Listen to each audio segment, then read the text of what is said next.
We go again. Landlords angry, rent not being paid, and some new legislation's coming in to support it. Stay tuned. We're going to talk about it.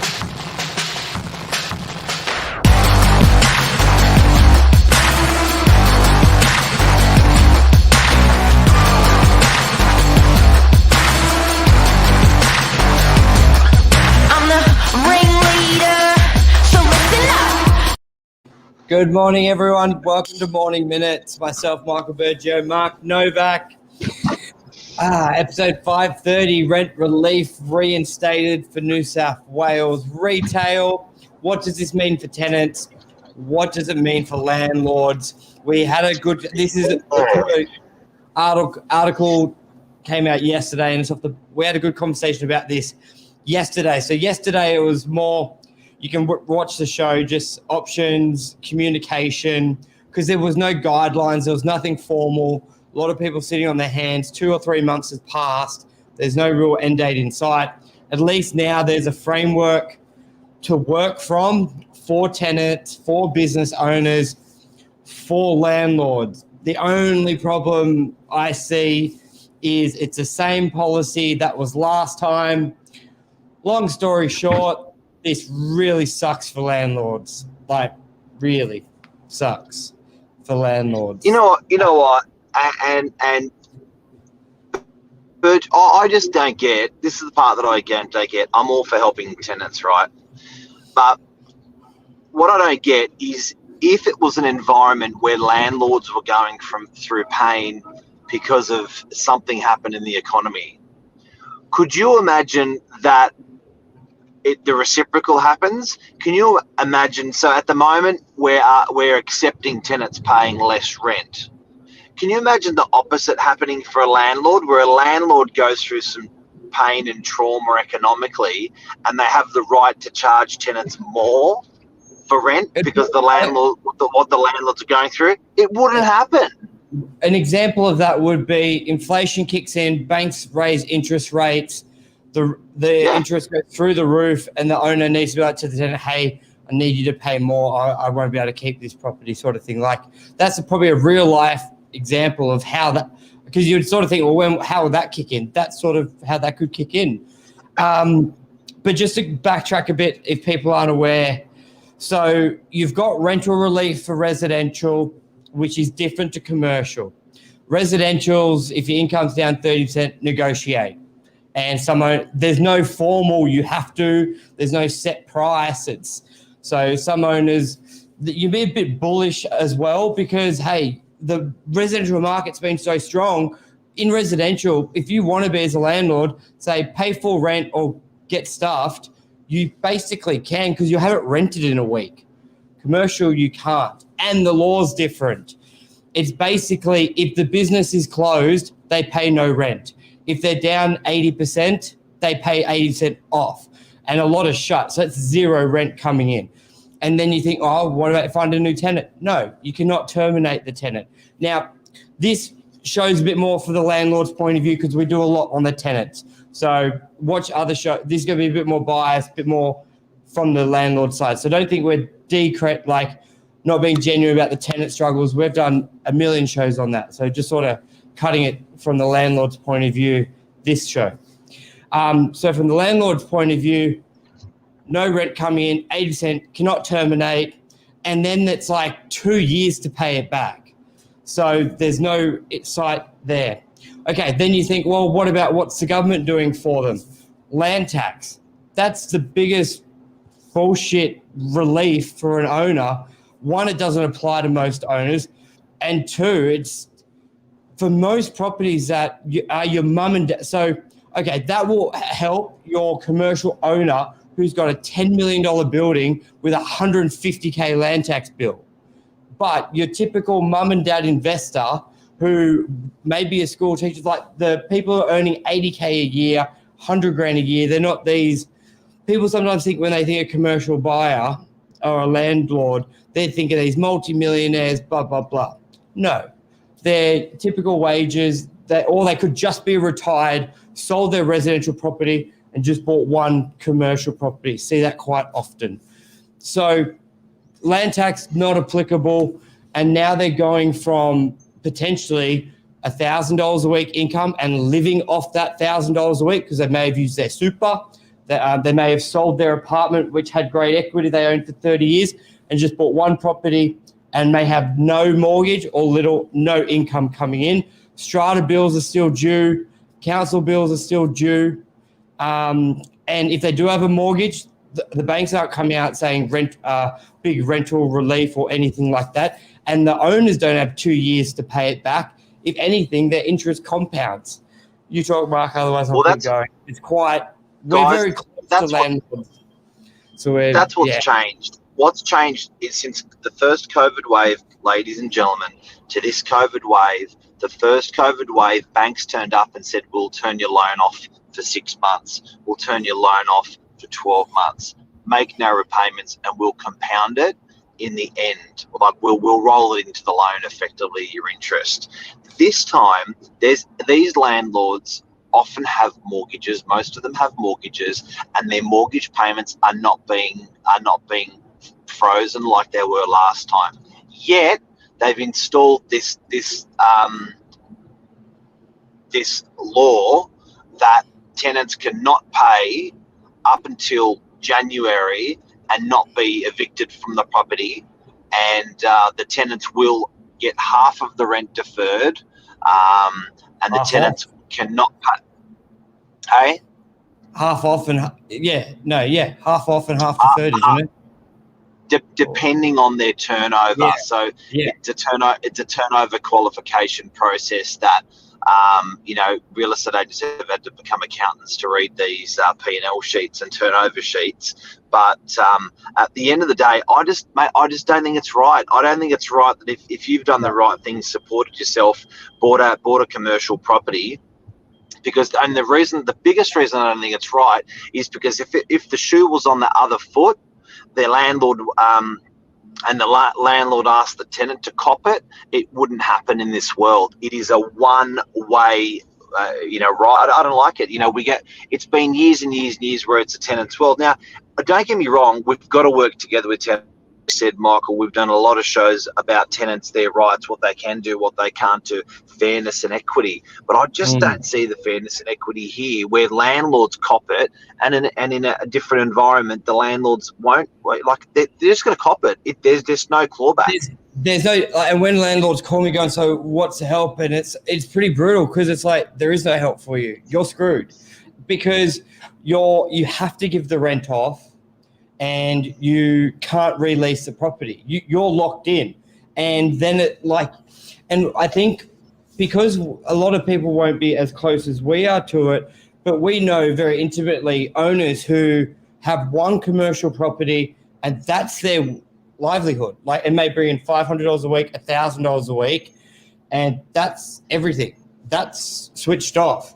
So now obviously they'll have to go to the government for money, but it's just sometimes they may not be able to apply for that because they may have little savings or stuff like that. But it's and also a lot of them are older. They don't want to go to the government for money, that generation. A lot of them are supporting family, friends, kids in need, single parents. Some of these landlords aren't just supporting themselves with their hard-earned money; they're supporting kids in need, and there is no. They're not eligible to mortgage themselves out of the problem. They're not eligible they used up their savings in the last COVID to get them through, and now they're skint. And it's not even enough time to sell the property, because sometimes these commercial properties, what people don't realise, selling a commercial property is a fine art in your timing, when you're timing it with a lease ending or a lease starting. So it doesn't even leave time to get all that organised. So it's a bit of a clusterfuck at the moment. And I just can't believe that a government can turn around and impose this on a commercial landlord. I just don't see the fairness. You made a good point there. The sale, you basically have an unsaleable asset. If you have a tenant in a lease who doesn't have to pay rent, an investor's not going to touch it with a 10-foot pole unless It's like unless Or you a bank. or a bank, yeah, or unless it's a $700,000 shop and it's a $450 fire sale, like you're not able to sell it. It just, you have to wait it out. And you made a good point. They can't refinance because they may not. They generally a lot older. It's pretty. And the dark. tenant's not paying rent. How are you going to get finance for a property? First thing the bank's going to say is show us the lease. And if you've got a tenant that's not, if you don't have a good length of a lease and a tenant that's not paying rent, why is the bank going to lend you money on it? Yeah, so it's pretty dark for landlords. What's Luke saying? It's all about negotiations. A little bit harder on the landlord's point of view because the tenants can just say the law's on my side. I don't have to pay rent and I can drag it out 2 years. Landlords provide affordable accommodation. People don't get it. A clusterfuck. You know what I think is interesting, Burge? I think the approach we are getting asked all the time on what people reckon it's not, we're not as advisors, but just as a punter, how long you reckon COVID's going to go on for? If you look at this legislation, it's taken us to mid-January. It shows you the state government's approach in this wave of COVID. They're not introducing stuff for 4 weeks at a time or in 2 weeks' time. This is like, where are we? August, September, October, November, December. It's almost 6 months away. Right. And if you want, we don't actually sort of have to be rocket scientists. We can look at other countries because Australia's quite far behind. So look at Israel, for example. Everyone keeps saying 6 months, 3 months, then we get to vaccination levels. Okay, Israel, 90% vaccinated. Now they're doing third doses because it's worn off, and they're going spikes, lockdowns again. So until the government changes their whole view, this could go on for another year or longer, because the solution they're proposing or the deadline, it hasn't worked in other countries who are 6 to 12 months ahead of us. So it's... And I want to know what the banks are doing. What are the banks doing? If the government can come along and push this on commercial landlords, that they must support their tenant in not paying rent, then why aren't they pushing the banks in saying that they must support landlords from tenants that are not being paid in residential and commercial? Where are the frigging banks this time? They were very quick on the trigger last time, and they haven't even touched the trigger this time. Anything. Yeah, that's a good point. And the only thing I can think of is I don't know, it's an oversight, landlords, commercial. Like, if you probably think the majority, like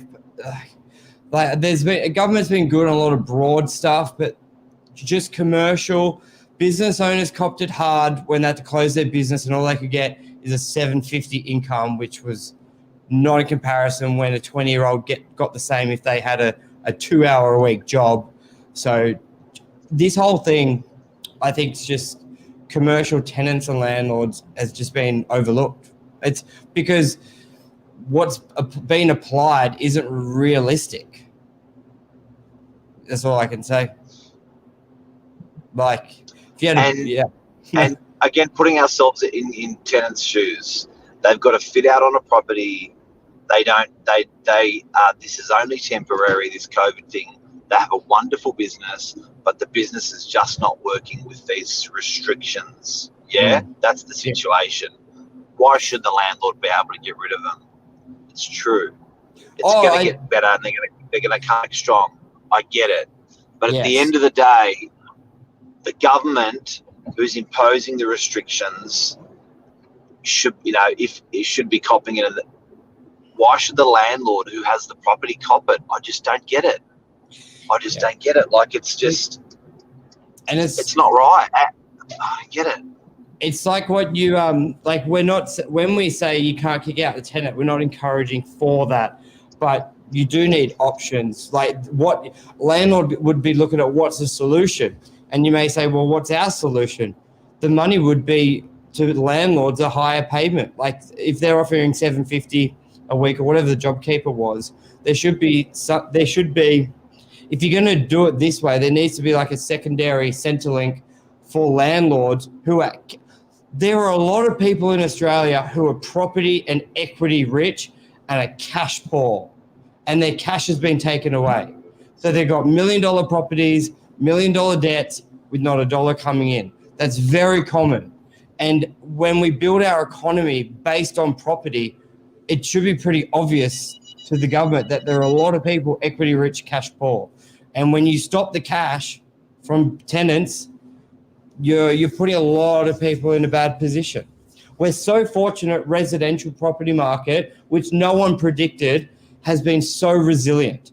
Otherwise, it would have been all hell break loose. Like, no, we picked it in March. Like, I remember as an office. Well, if you happen in residential, you could have sold the property. If shit hit the fan right now, and you're not getting rent from your tenant, you can actually sell. But say both markets. In March, we were like, maybe we won't do a deal for months. So just imagine if what we were sort of thinking the first couple of weeks of COVID on the residential, how commercial, like no sale unless it's just both markets screwed, then you wouldn't have that option. But we've been fortunate. Sale market's been booming, residential market's been booming. So those investors have been okay. Commercial's total opposite. But people thought both markets would be stalemate, nothing happening. So very fortunate. Yeah, but my point is this time around, which is where we are now, if you can sell a residential property and there's a bit of if there's a big debt against it, you generally got a bit of fat there because of COVID-1. That's not the case with commercial. No. It's not the case with commercial. So, and not only that, like Luke said, I'm sure the banks are going to step in. Where are they? Because they should step in. If they're not going to step in for residential landlords, they should at least step in for commercial landlords, saying if we've got a commercial loan facility, like broadly they should have an approach saying if you're a commercial landlord, you have a commercial loan or superannuation for a commercial property, you do not have to pay your loan for 6 months. At least match it with the moratorium that's come out.